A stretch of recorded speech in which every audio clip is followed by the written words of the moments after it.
Ay mga kamars, yaong kita sa syudad ning Naga, nagbagit ang bulong ni Amber dahil siya ay may sipon asin abo. Bago kami nagpuli, napahapit muna kami digi sa mga street foods, araw kaini yung baga ning orig.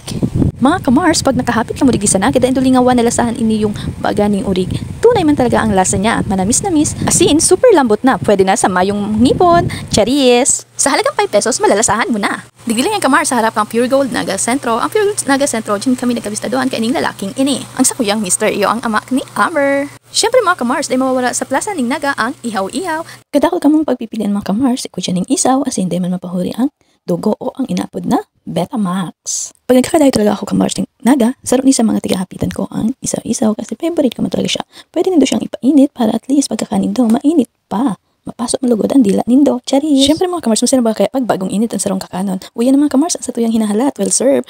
Siyempre bago ang gabos, lagan tamo na ning suka, asin ang sa indang pangmalakasan na sauce.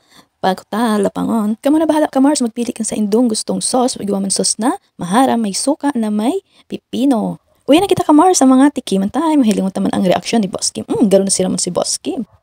Second bite, aprobado siguro kay Boss Kim ang lasa kasi goods man sa iyang reaction. Ngunyan ako naman kamars, lisan taman ang sa indang isaw.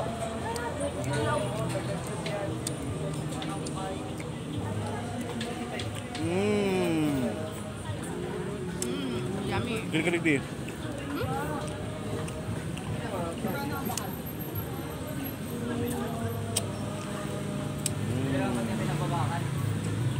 Yan, tapos na kita kamars. Ngunyan naman, tignan naman kita sa mga juices.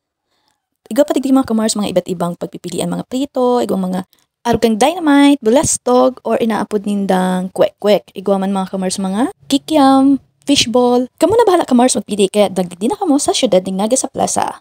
Hanggang dyan na lang kamars, hanggang sa susunod. Salamat! Bye-bye!